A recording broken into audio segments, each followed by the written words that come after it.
Welcome, everyone.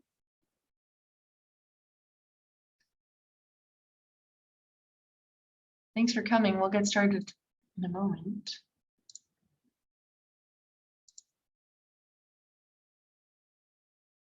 Great to see so many faces from around HSC. Thanks for joining.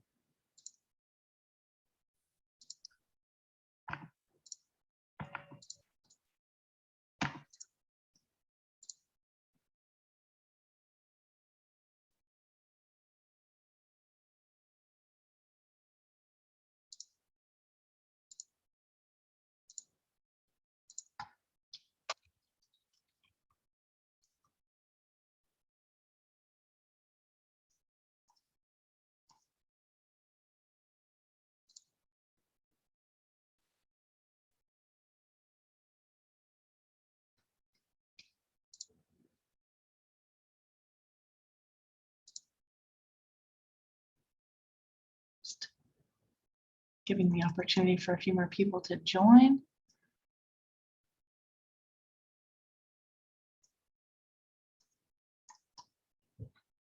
Cool.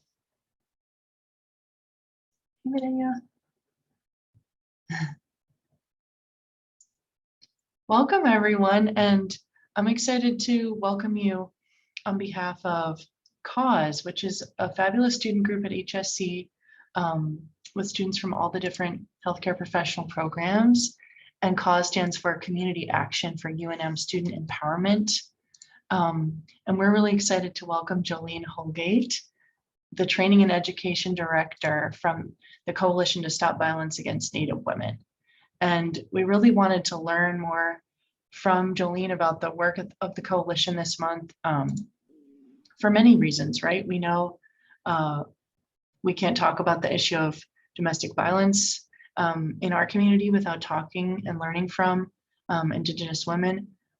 It's Native American Heritage Month, and we're celebrating that on our campus.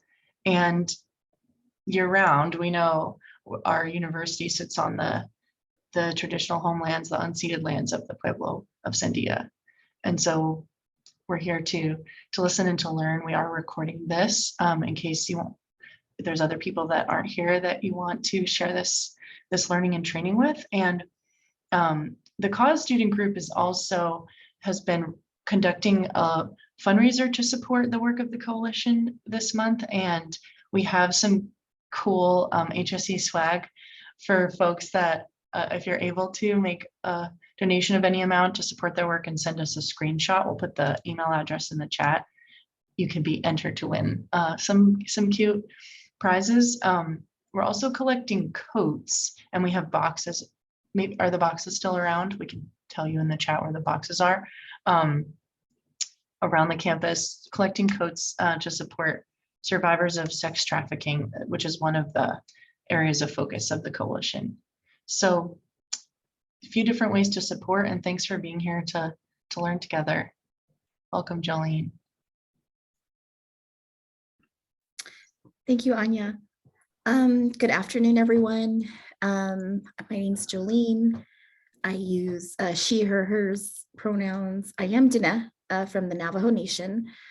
Not sure if I have any Diné relatives, but my clan introduction is always important. It's how I identify myself.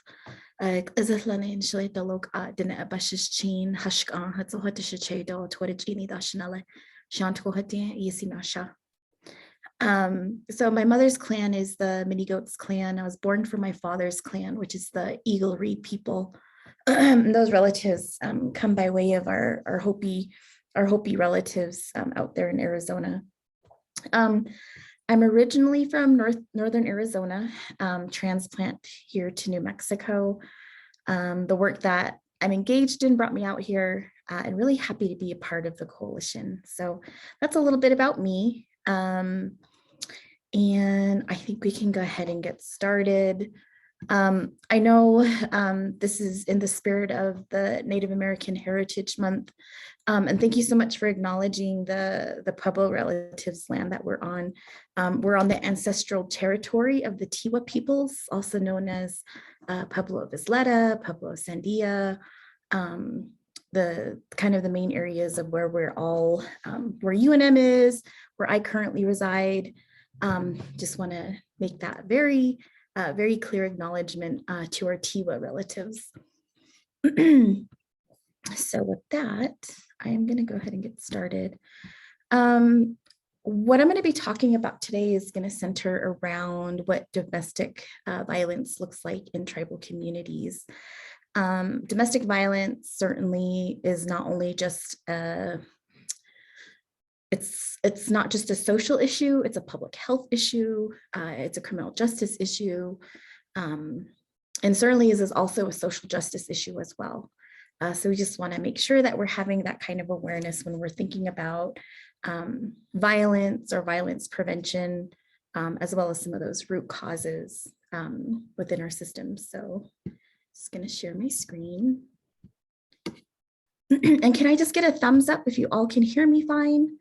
My audio was a little funky this morning when I was in a meeting. Okay, thank you. Appreciate the thumbs up. Go ahead and get started.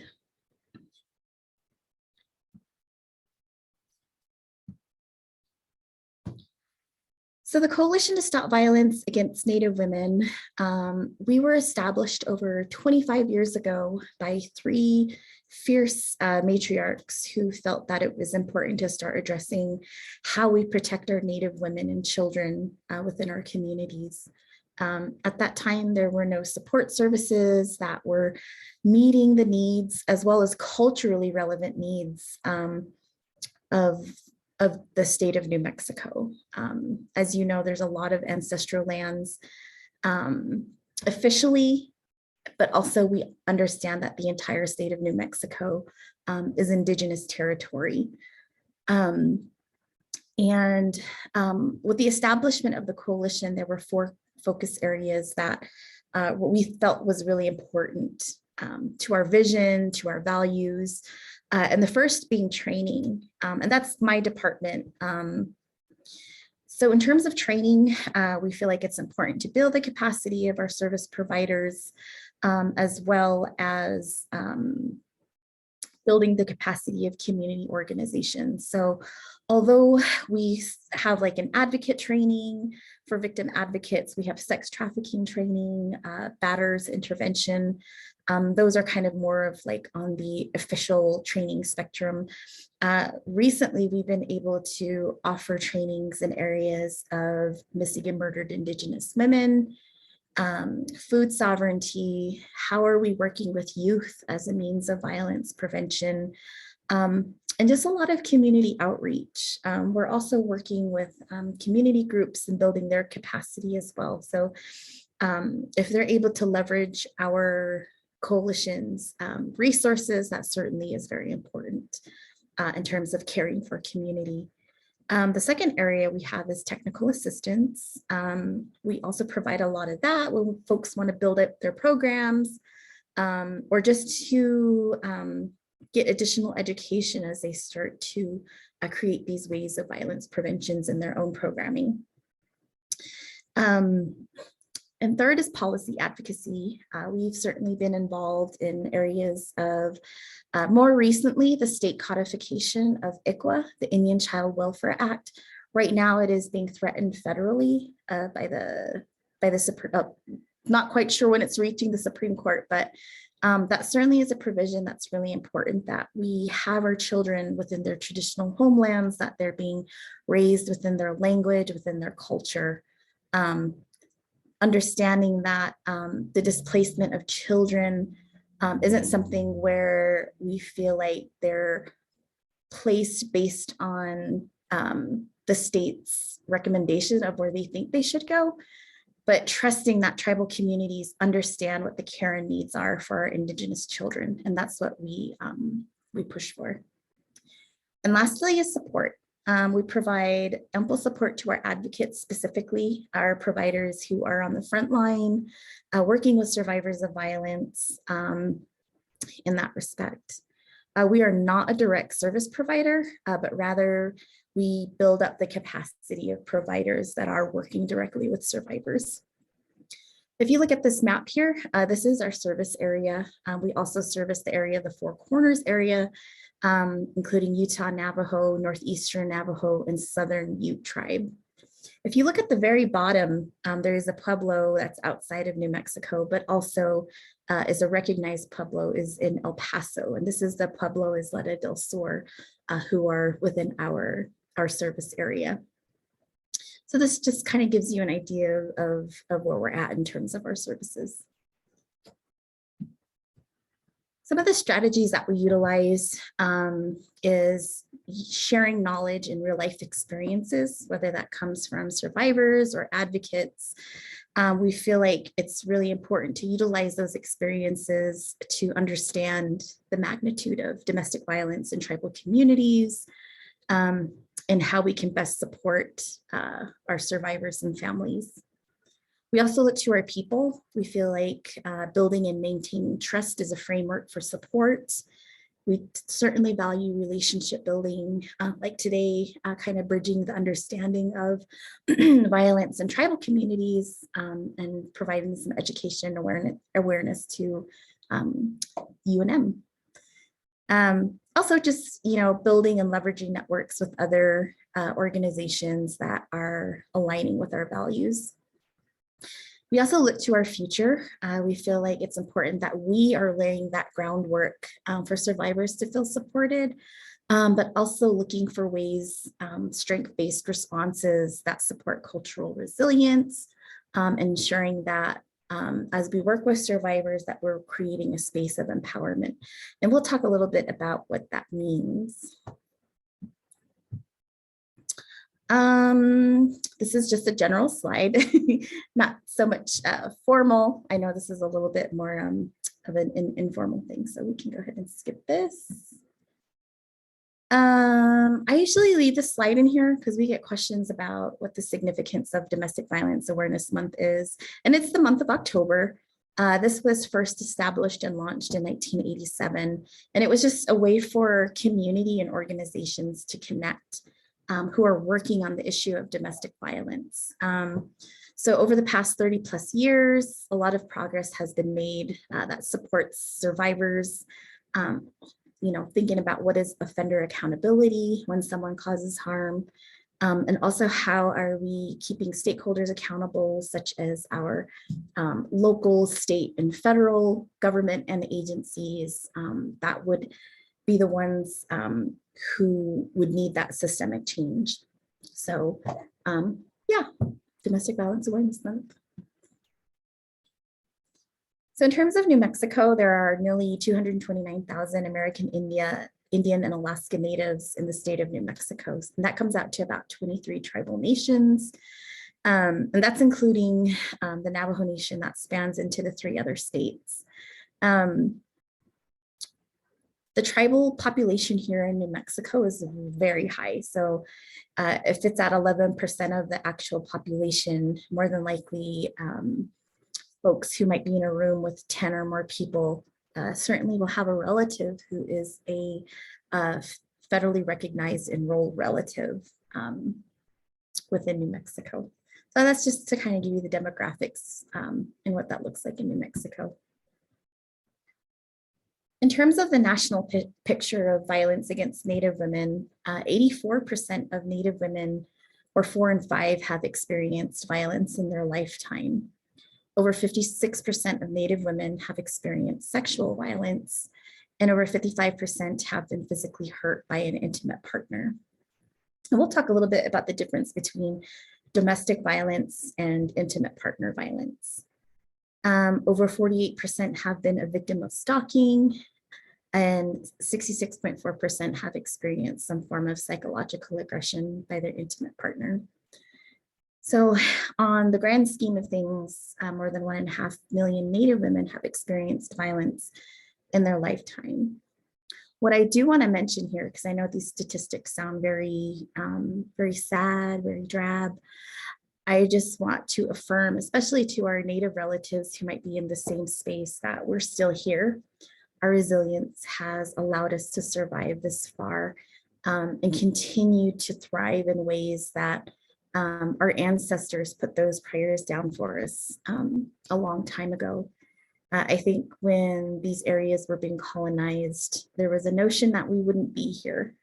So despite these statistics and despite some of these challenges that we're still facing in communities, in tribal communities, we're still here, and we're all working together to address some of these monsters that continue to plague us today. I also want to acknowledge violence that happens towards our trans and LGBTQ and two-spirit relatives. I like to share this quote because I think a lot of the times we don't give enough intention in terms of not only data collecting, but hearing out the stories of our relatives who are highly targeted by violence. Lenny Hayes is a relative from North Dakota from the Sisseton Oyate Wahpeton tribe, which I believe is a Dakota Nation. And he says that while there is no accurate data that represents the rates of domestic and sexual violence that occurs within two-spirit and Native LGBTQ community, it occurs all the same. Unfortunately, this lack of data creates the false idea that domestic violence and sexual violence are not experienced within the same community. What this means is that domestic violence, even sexual violence, does not discriminate. And although there might not be a lot of data that correlates with this, a lot of times it's under the radar. There could be several reasons why our two-spirit and LGBTQ and trans relatives are not coming forward, why they're not reporting.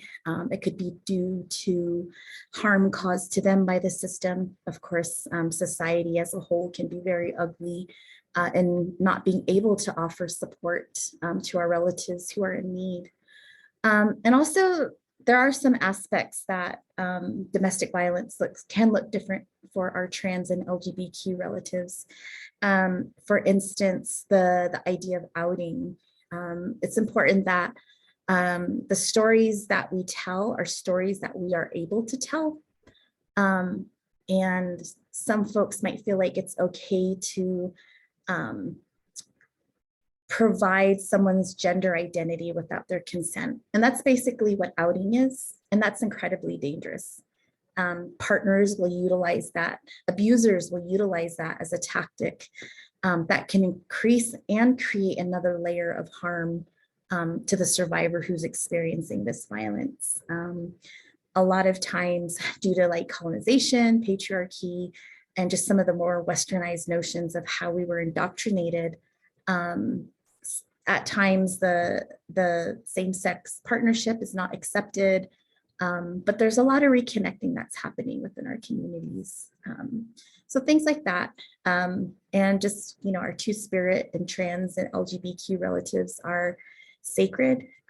Historically, they were always revered. Today, they still are. And we hold reverence for the spaces that they occupy, the knowledge that they bring, and just their personhood altogether. And we need to make sure that when we're talking about violence, that they're also included in these conversations, and that we're also including our relatives in those advocacy conversations.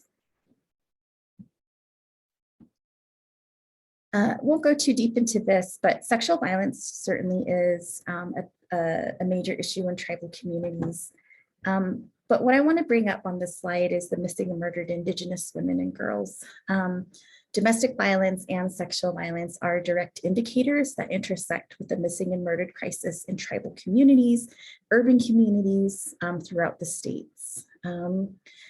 While we recognize that there is a huge margin of missing men and male relatives, the perpetration of violence towards our Indigenous women is at a much higher rate. And a lot of times is at the hands of non-Native male folks, or even our own Native male relatives. This type of gender-based violence starts with things like domestic violence. It starts with perpetuating rape culture. And it also starts with sexual violence within our communities. So I want to make sure that before we move forward to always keep that in mind, because missing and murdered Indigenous women, girls, relatives, trans, and two-spirit is a huge issue, and it does directly correlate with domestic and sexual violence. Also something to be very aware of as well. I know a lot of folks feel like some of the fixes that we have within tribal communities in addressing violence is just a quick fix, through law enforcement, through arresting, through a court order, something like that. But there's also this really sticky layer of jurisdiction. The tribal nations here in New Mexico have the inherent authority to govern their nation. So that's kind of what sets us apart from maybe other ethnicities. There's always that political debate about what makes Indigenous people so special. What's the difference between that status and someone who might be African American or Asian American, and that's that we have a political status. These are our inherent ancestral lands. We were governing way before colonization, the different systems that we had. So because of that, through treaties, which are considered the law of the land, we developed these so-called quasi-tribal sovereign nations. So tribes have are able to have a government-to-government relationship with the federal government specifically. It's kind of like a state. We're like mini states within the state, if that's one way to put it. We have the authority to form relationships and agreements with other tribal nations or with the state. And we're also able to oversee some of our land areas. A lot of them are held in trust, but we're also able to create and manage our own government infrastructures as well as services like public safety, education, public health. I am not law trained, so I'm not going to go into this next part. But if you're interested in wondering how our jurisdiction got really sticky, you can look into Ex parte Crow Dog, which led to the Major Crimes Act. And why that's heavily debated, and why we feel like changing the Major Crimes Act is important, is that when it was established, it took a lot of tribal sovereignty away from tribes, meaning that crimes that were committed within our own communities, we used to have the right to oversee, and we had our own traditional justice systems. That was taken from us with the implementation of the Western criminal justice system and the implementation of the Major Crimes Act. We feel like we are at a place where we know we can issue some of those traditional justices, whether it's restorative, whatever that may look like. So this is just a really quick slide on that.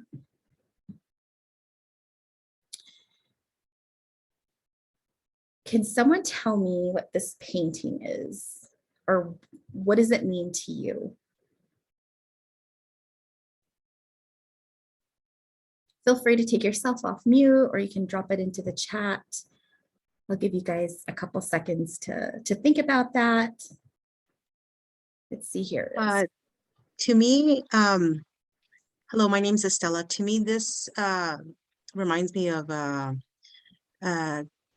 divine, what is it called? Divine manifestation.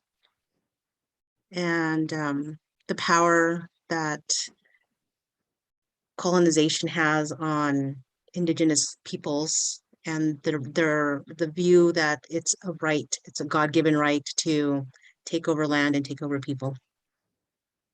Yes, exactly. Thank you so much for putting that so eloquently, Estella. And Judy, exactly. This is the painting of Manifest Destiny, which was an 1800s doctrine that believed just exactly what Estella had said, that it was a God-given right to continue to expand towards the West. Jana Lee, yes, colonization. This is a picture of colonization. If you look here on the side, you'll see industrialization, the setup of cities. You'll see the telephone lines coming here. And then here at the bottom, you'll see stagecoaches and settlers coming in. You'll see farmers who start setting up their homesteads, their cabins, things like that. Then you see here at the bottom middle of the picture, the miners, people who started to extract from the earth, the gold rush, the silver rush. And then if you look to the left, you'll see like this darkness, you'll see the buffalo leaving, you'll see Indigenous people looking up, afraid and moving. And this is what the depiction of Manifest Destiny looks like. It's also understanding that this is also a picture of settler colonialism. We acknowledge that some of the impacts of colonization that led to settler colonialism were not just events, but it was an actual happening. It's a happening that continues today. And some of those impacts from colonization, especially within tribal communities, included murder, the murdering of our people, the displacement of our people, engaged in active genocide, and the introduction of patriarchy. And this is really important because a lot of tribes throughout the United States, not all of them, I don't want to make an overgeneralization, but a good majority of them, and especially here in the state of New Mexico, the majority of tribes in the state are matrilineal. We understand that women hold a very high place in our societies, not only because we have the ability to birth our nations, but there's also a nurturing and spiritual and wonderful knowledges that we've carried throughout the generations. And there was always equity within the genders, whether you identified as a woman or identified as a man or identified as, and I'll use my culture as an example because I speak from experience. We have recognized, as far as I know, 4 genders. I was even taught that Navajo may even have 6. But of course, there's a Sa, which is like a woman. I would call myself a Sa because I identify as a woman. Then we also have our men who are considered Huskin, who identify as a man. And then we have our relatives who are Naglehe, which is someone who may, what we would call male, born, male at birth. But they're also, they're half feminine, and they have the ability to move between the genders. They're not just a man, they're not just a woman, but they have fluidity between what we would consider masculine or feminine. On the other side of that as well is Dilba, which could be maybe a woman who was assigned at birth as a girl, who has more masculine energy. However, this relative has the ability to also move between both genders. And with the introduction of patriarchy through colonization, that really eradicated a lot of those ways of knowing. And a lot of that traditional knowledge, thankfully, was preserved. But the sad part of that is that those types of ways of knowing were taken out of our community. So we all recognize Western ways of a family system, right? A mom, a dad, children, a father is considered the head of household. Maybe the mom was told to stay at home and just worry about the kids. As a Navajo woman, and thankfully, I wasn't raised in that way. I had the ability to move fluidly in whatever way I felt was appropriate. I identified as a Sa, so I knew what some of those, woman responsibilities were, in a sense that I'm contributing to my family and I'm contributing to our community as a whole. It wasn't something that was like, you can't do this because you're a woman. It was more, this is how you take care of your family in the spirit of who you are, your identity. But I did outside. I did ranching with my dad. I was always outside with my dad, hauling wood, hauling water, cleaning out horse corrals, checking out the land area on horseback with my dad. And I didn't learn how to cook or clean probably till after high school. So I'm not the best cook. Let's just put it that way. But my sisters took on more of taking care of the home. So they learned a lot of the traditional knowledge of how to take care of the fire at home, how to feed everyone in a good way, and how to use those tools that women, that we consider our weapons. And why women, I think, in our Navajo society is very important, and why we have a very, very high role is because our weapons are, we fight off hunger, we fight off poverty, We fight off sickness. We fight off larger things to kind of protect our family unit. And of course, our male relatives were looking out for us outside, from enemies or things that could, threaten the home physically. So with the introduction of patriarch, why this is important, you'll see that power dynamic shift when we talk about domestic violence in tribal communities. I won't go too much into systemic racism. I'm going to probably make an assumption that you all have probably kind of understand the dynamics of systemic racism, how it's institutional and structural, how policies, when the government was first put in place, did not benefit and still does not benefit Black and Brown relatives in the United States, but that's also a part of it. But in terms of violence against Native women, sex trafficking was certainly a problem. That started, of course, some of the earlier cases of sex trafficking even started with Christopher Columbus. His crew, a couple of them kept journals that are currently, I believe they're like artifacts now, and they pulled from there, and they would talk about how Columbus's crusades were involved rape, involved kidnapping Indigenous girls as young as 8, and them engaging in the rape themselves to these young Indigenous girls. This included murder, femicide, forced sterilization. Andrew Jackson was one of those presidents who led a campaign where he felt that in order to eradicate Indigenous populations, they had to target the women. They had to target the children. So that was a femicide that certainly was happening at that time. In terms of forced sterilization, this is as recent as the 1970s, when one story in particular that I read about, a relative on Pine Ridge, there was a campaign by Indian Health Service, IHS, saying that there was a way that women could put off having children and they could continue their life. And then when they were ready to have children, they could come back. And they thought this was great because there was, women that were getting married. There were no contraceptives available at that time. And what they were doing were sterilizing these Indigenous women. This happened all throughout the United States. That's just one area where it did happen, which is on the Lakota Sioux area. So yeah, forced sterilization. And I believe there's instances of that more recently to our relatives in South, I believe in Mexico, in those areas where that's continuing to happen. So all that to say is that colonization is genocide.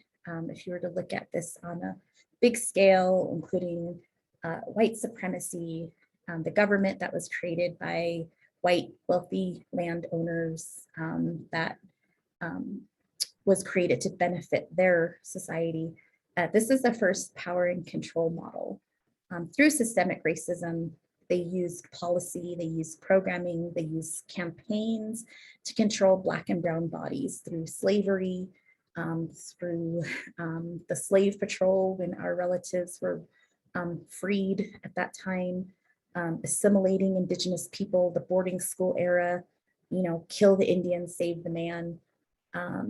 Through all these so-called campaigns that were to civilize, this is the first power and control model on a huge scale. We also recognize that hierarchy is not a model. The hierarchy of the nation as it sits now is only conducive to those who are able to hold power, that hold all the wealth, and doesn't benefit folks. I guess, capitalism. Not a big fan of capitalism. So all that to say, understanding these different root causes of violence, this led to the influx of gender-based violence towards Indigenous women and just women of color in general. This reflects the idea that violence often serves to maintain structural gender inequalities, and this includes all types of violence against women, children, or trans, two-spirit, LGBTQ relatives, and gender non-conforming relatives. As I mentioned a little bit before, patriarchy which is a system of society or government in which men hold power and women are largely excluded from that. Women and children were treated as chattel and certainly experienced several forms of abuse. I also want to acknowledge heteropatriarchy, which is a socio-political system where primarily cisgender males and hetero folks have authority over, more specifically, our relatives who identify as trans, two-spirit, or LGBTQ, or gender non-conforming, folks who are non-binary. I think it's really important as, like for me, I identify as a cisgender Indigenous woman, also acknowledging that my privileges of being a hetero person, I'm able to move through different places and spaces a bit more easier than if I had a two-spirit relative who was also Indigenous. So there's these different layers that we should be very mindful of when we think about gender-based violence and our privileges and how that works in systemic oppression.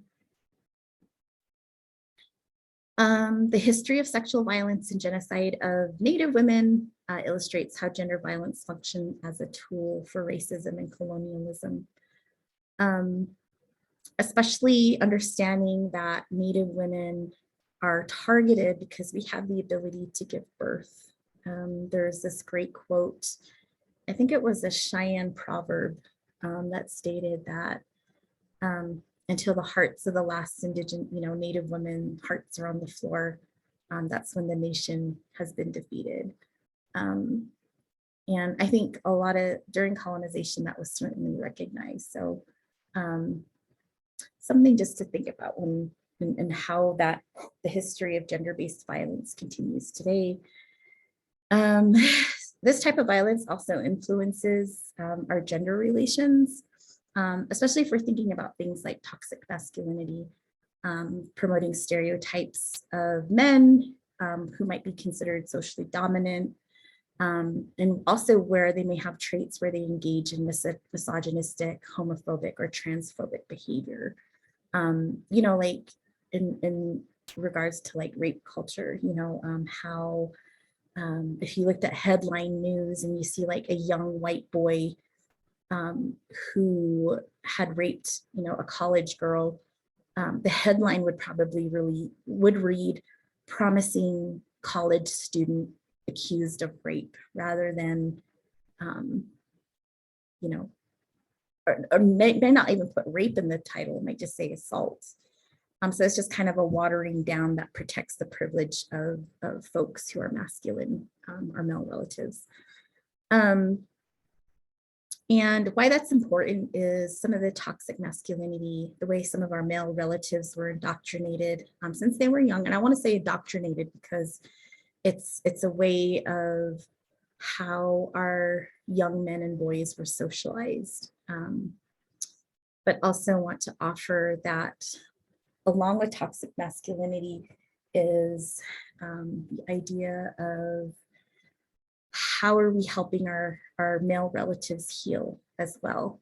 I know not a lot of people are ready for this kind of conversation yet, but I feel like in our communities, we know that folks who cause harm are not throwaways. We have strong kinship systems. And it's important that we're continuing to educate, but also socializing our young men and boys in traditional ways where they understand that gender is all about equity, and that there is a responsibility to take care of our women. Yes, Janalee, AKA Sunny Boy Syndrome, or Sunny Boy mindset. And this is a term that's really has gained some momentum in tribal communities. What this means is Sunny Boy, there's a lot of families out there. Well, let me use me as an example, because this certainly applies in my own family. And I think just naming it is important. I feel like there was like a double standard for us Native girls. Despite me being able to do whatever it is I needed to do growing up, I was still held to a standard where I needed to I feel like my parents were twice as hard on me when it came to how I act or what I do or what I'm saying. But there was so much leverage to our male counterparts that they were never held accountable for their behavior. So if they picked on me or if they were saying things that were bad, it would be my fault as to why it happened, or I would be the one who's told that ignore it, they're just talking. But there was never accountability on the Sunny Boy's behavior. The next layer to that is, because kinship is so strong, is the enabling of those behaviors by our parents, most especially by our moms. One case in point, there was a relative who was recently murdered in Taos Pueblo. And by way of folks who knew her and how the news came to us, that the first thing that happened was they were blaming the victim for what had happened to her, making excuses for the perpetrator, saying that they just made this one mistake, that there should be forgiveness involved, things like that. But there was no talk of accountability on his part. So when we say Sunny Boy mindset, it's just an acknowledgement that there's enabling families who enable that type of toxic masculine behavior. And that certainly is rooted in patriarchy. I hope that's clear. Okay, what is domestic violence? I'm just gonna do a really quick time check. Got about 20 minutes. So there's two parts to domestic violence. Domestic violence is one or multiple types of abuse, which can be physical, emotional, verbal, sexual, financial, cultural, and spiritual, as well as digital abuse that can be aimed at a relative. This can be between folks who are in relationship together, but what makes it domestic violence is that it has to be perpetrated. It can be perpetrated by someone within the family household or living in the same space. So domestic violence could be maybe harm a brother might be inflicting on his sister, or harm that a mother might be inflicting on their husband, or someone, a granddaughter that could be inflicting that on a grandfather or grandmother. Those could also be considered domestic violence. And I know some folks would ask about, well, what if they're children? That would be considered child abuse. And that's kind of where it kind of diverges. So domestic and intimate partner violence is mainly folks who are of a legal age, generally 18 and over, who are in relationship with one another and causing harm to one another. So part of domestic violence is intimate partner violence. And this is when violence happens with a current or even a former spouse or an intimate partner. And they utilize repetitive fear-inducing tactics of abuse toward their partner to maintain power and control in a relationship. So at this part, if I were doing like an official training to our providers, we would go over this wheel. There's a power and control wheel, but we use the power and control triangle that our sister coalition, National Indigenous Women's Resource Center, again, acknowledging that the wheel is something that we view as a pretty sacred item in a lot of tribal communities. So we acknowledge the triangle because it's an unnatural shape of hierarchy. So what power and control is, a perpetrator utilizes these different types of tactics to control the survivor, or to utilize these tactics to hold power over someone. And the vast majority of the victims of intimate partner violence are women, with primarily male offenders. So the types of power and control abuse tactics that are utilized, one, of course, is physical abuse. This is like hitting, punching, slapping, pinching, anything physical that is intentional to hurt someone, as well as sexual abuse. If they're a married couple and a woman is forced into a sex act without consent, that is still considered rape or sexual assault.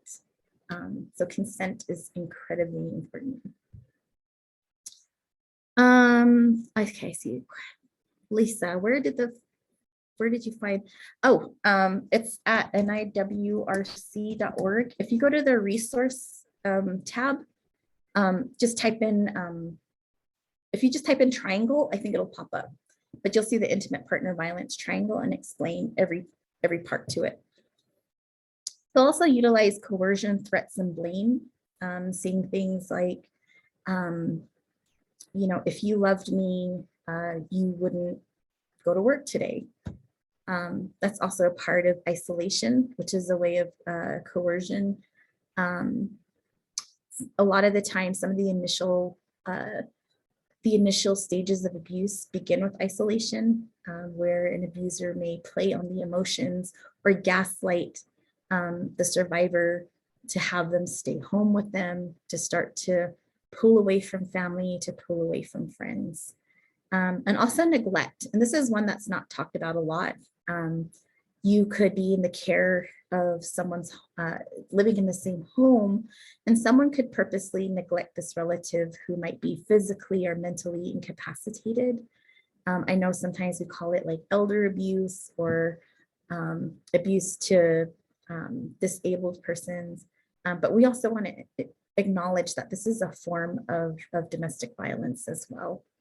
Digital abuse are things like maybe checking your partner's phone, checking their social media, basically trying to keep tabs and control what they're doing online, or even using that as a means of coercion or blame. There's also economic abuse. Sometimes survivors are not able to work, meaning that the abuser may prevent them from working, or they may go to a survivor's place of work and continually harass and stalk them. And an employer who might not see all the moving pieces of what's happening may end up terminating that employee who is the survivor, and they're not able to keep a consistent employment. And there's also spiritual and cultural abuse. In tribal communities, we also recognize that some folks really utilize their ceremony, their spirituality as a means of strength. You may have an abuser that stops a survivor from going into ceremony or from praying. You might even have folks who might be a bit more traditional and utilize our ceremonial ways to pray against someone, or to engage in witchcraft of some sort so that things don't pan out for that person. And these certainly are realities that happen within tribal communities. In terms of cultural abuse, and this one's a big one because there's always this conversation of how our men and women show up in traditional spaces. Cultural abuse is maybe using culture as a means to hold power over someone or to diminish their humanity, saying, oh, you're only half native, you're half white, so you're not full. So they'll weaponize blood quantum to make the other person feel less than.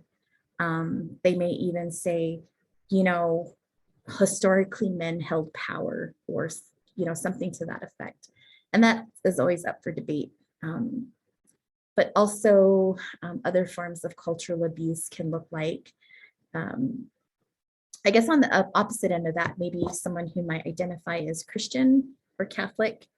They may utilize the Bible as a means to say, you know, I'm the man of the house, you know, the wife has to honor my place, or saying things like your menstruation is dirty, that makes you dirty.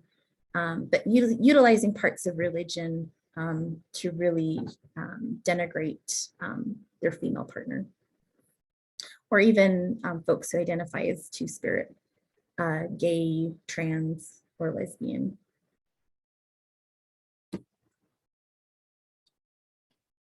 Something that's really important that I hope folks can take away today, because this kind of quells the stereotype when people say, you know, why doesn't she just leave? Why don't they just leave? Can't they just leave, you know? It seems it's easier said than done, because the most dangerous time for a survivor in a DV or IPV situation is when they decide to leave. I don't know if anyone is familiar with this, but if you are, can you tell me why it's the most dangerous time? Why it can even be lethal? Why is this the most dangerous time for a survivor? And any answer. Oh, go ahead. I feel like because it affects the sense of control, or disrupts the abuser's sense of control. Yes, Amy, exactly. This is when the abuser realizes that they have lost power and control over the survivor. This can escalate a situation to be very violent. They can hurt them. And it's kind of their last resort means of trying to continue that control over the victim. And when it goes lethal, you know, if I can't have you, no one can kind of mentality. So when we think about a survivor who is trying to leave the situation, you know, but also, yeah, Anya, yes, exactly. That leads us to this other point that I include in our provider training, is we use a perpetrator-based response. And I'll give you some examples of why it's very problematic. Just for the sake of time, I can give you all a copy. I can send this to Anya and she can pass these slides to you. Won't go too much into gun violence, a little bit of gun statistics during the pandemic. But let's talk about common stigmas. Why doesn't she just leave? Why doesn't she call the police? They're putting their children in danger, and that's also child abuse. The children should be taken by family or social services. He should know better. If they can't get help, then that's on them. Are there any stigmas related to domestic violence that folks have heard that might not be on this list? That's the first question. Second question, what's the common thread in all of this? They're putting the blame on the victim. Exactly. Exactly. A lot of the times in domestic violence, a lot of folks tend to focus on the behavior and the decision-making of the survivor when they should be focusing on the behavior and the pattern of the perpetrator. One of the things that we, in one of our trainings, we do a safe and together model, and it's an introduction to the perpetrator pattern-based approach. Within this, and I think this applies to like not just only service providers, but everyone as a whole, is where we start to shift our way of thinking of focusing that, centering the actions of the abuser rather than the decision-making and the behavior of the survivor. So just like Anya said, to this one, why doesn't she just leave? We could say, you know, why doesn't he just leave her? Why is he hurting her? Why does he continue to have this pattern of abuse towards her? What is he doing to the survivor that's preventing her from giving adequate child care? You know, so we start to kind of shift our way of how we see things.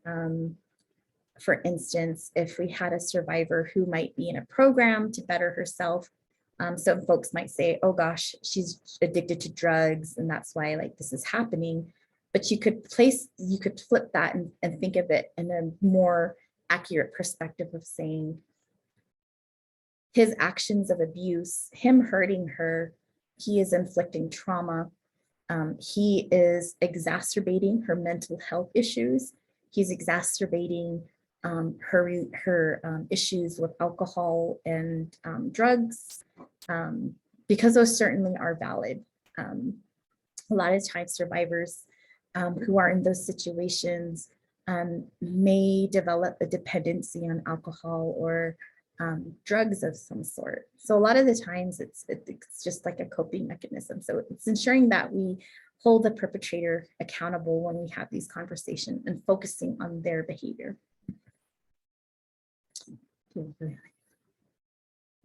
Okay. Some of the challenges that survivors can face in community, especially in tribal communities here in New Mexico, is A lot of these communities are very rural. There's lack of infrastructure or telecommunication infrastructure, a lot of dirt roads. The response time for police can be hours. I know, for instance, the Navajo folks who live in Alamo, their police response would come from Cron Point, who are 4 to 6 hours away. So the county doesn't answer, Socorro doesn't answer those calls. It has to come from Navajo. So that leaves a lot of time for someone who might be calling for services very vulnerable.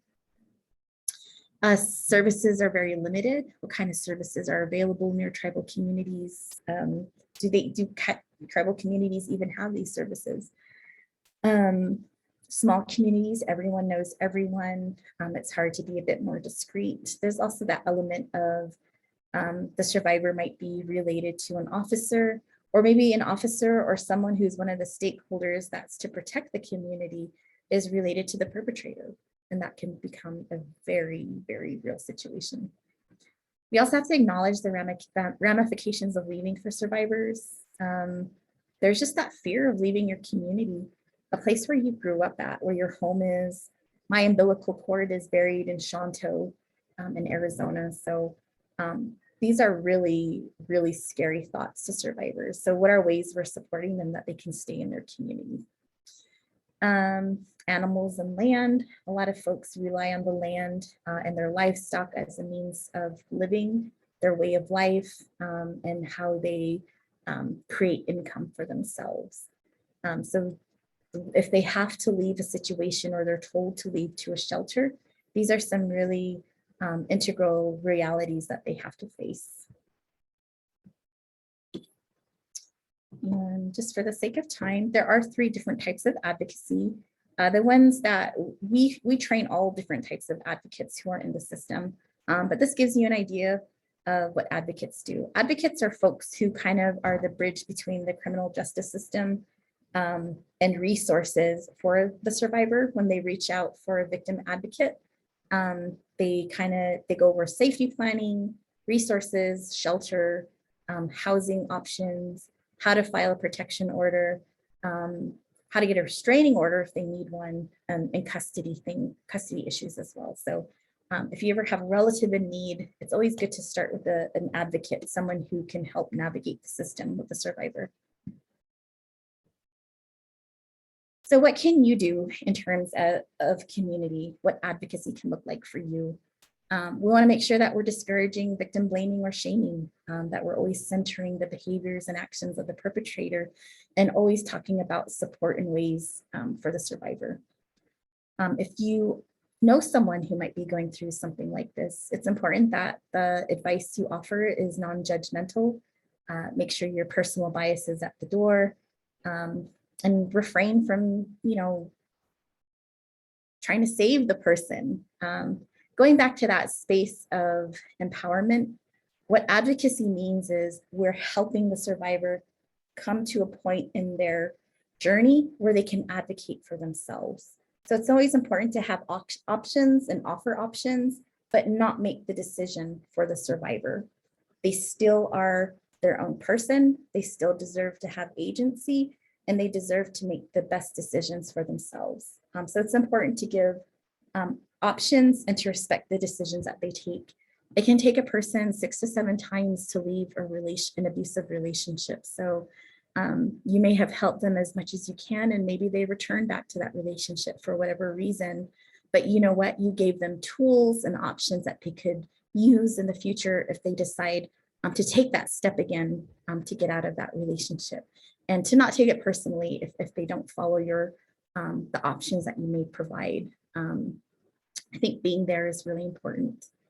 Also respecting privacy and the confidentiality, the stories that they share with you. It's always important to hold those things. They trust you. Survivors of abuse generally lean on family and friends first about their situation. And if that ever, happens to fall in your lap, be very mindful of confidentiality. It could also be their safety. If word gets out that they're talking about it with someone, that could be a consequence for the survivor from the abuser. Also become familiar with local resources. If you go to our coalition website, we have an advocate corner. You can look at all the shelters and hotlines and everything that we've consolidated into one place if you need to direct someone. And it's also done by a map. So say you know someone in Farmington and they're asking for help, you can look up those resources for the Farmington area and they can get connected to someone. You can also reach out to us.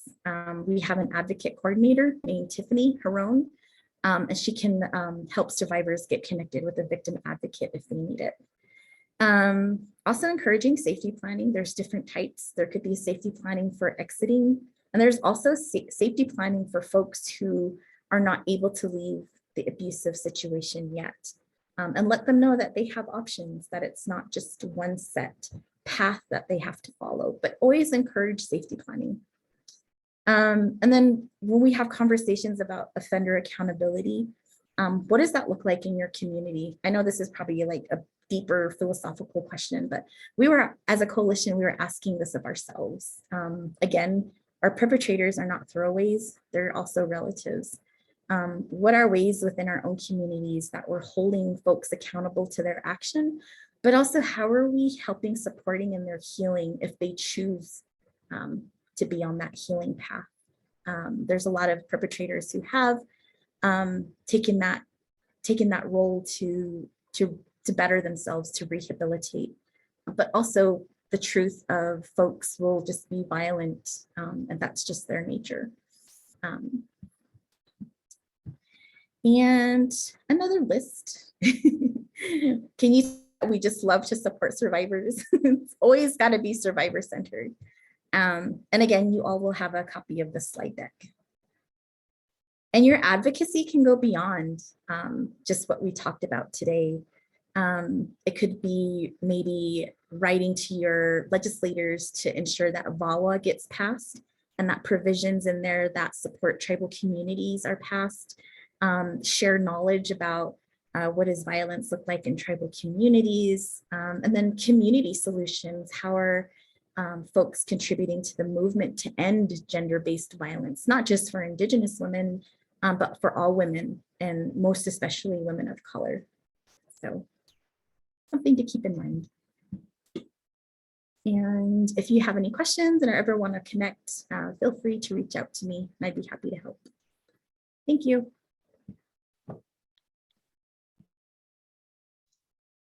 Thank you so much, Jolene. Jolene, I have a question.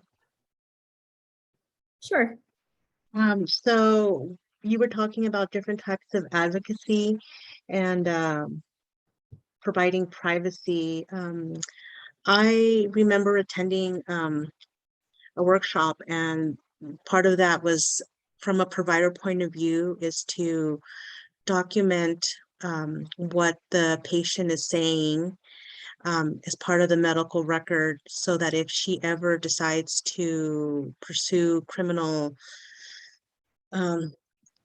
criminal charges, then there is a record stating that she came in, she has bruise marks, this is what she said, this is the information that was given. With that, do you feel like that is in line with the mission of your organization? Oh, yes, definitely. I know providers have a set rule of ethics in their advocacy that they certainly have to follow. When we do training on privacy and confidentiality, privacy is at the determination of the survivor. So it's up to the survivor what they feel comfortable sharing with you. If it was with a provider, they would share that with the provider. And of course, the provider would get consent to document everything, which is really important. Confidentiality is a responsibility of the organization, the shelter, the advocate.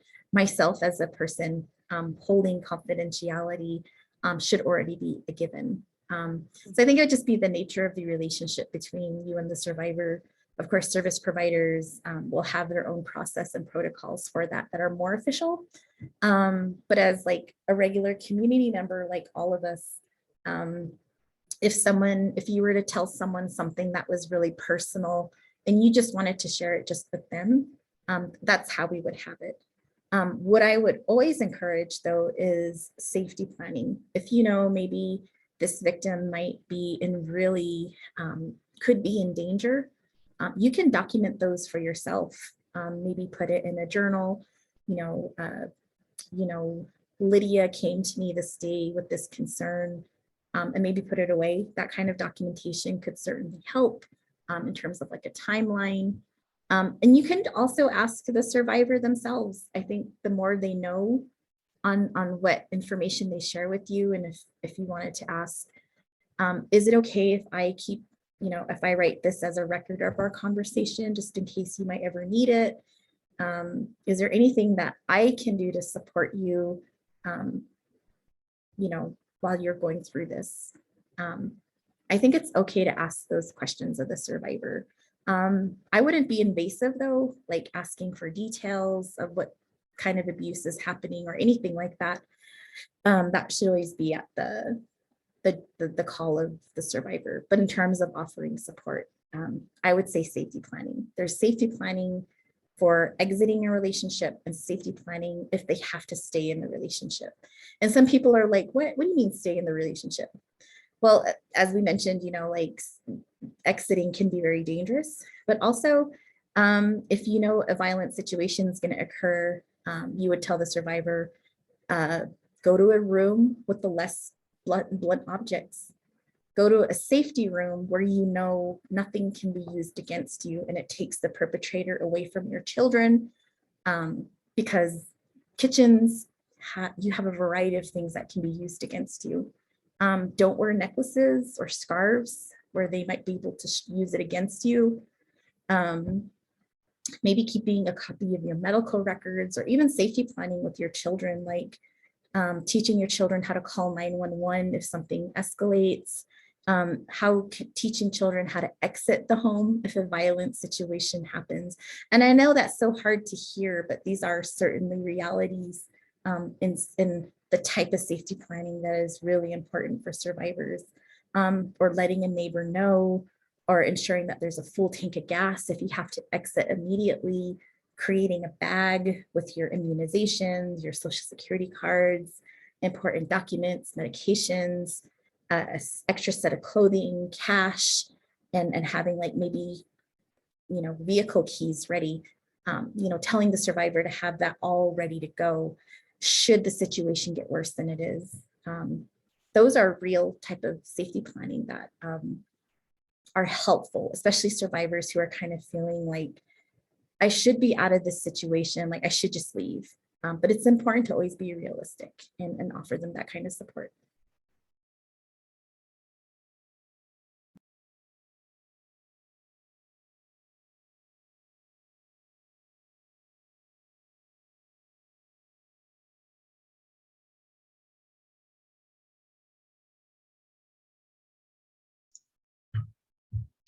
Excellent. Thank you for that. I'm gonna share my screen briefly just to show some community resources if anyone wants to take a screenshot of this. We certainly have advocates here on our campus that work with people facing these issues. If you know someone in the UNM community working on this that needs some support. I saw Lisa was here from Lobo Respect Advocacy Center, and I'm the advocate with Women's Resource Center on North Campus. Always worth mentioning because we know these issues are in all of our intersecting communities. Right? And there's info in the chat for people wanting to get IPE Honors credit for this session, supporting the work of the coalition in other ways. Hope there'll be future opportunities to learn more from you, Jolene, and thank you so much for this. Thank you for having me, and really appreciate being in space with you all. See ya. Thank you. Take care, Thank everyone. you.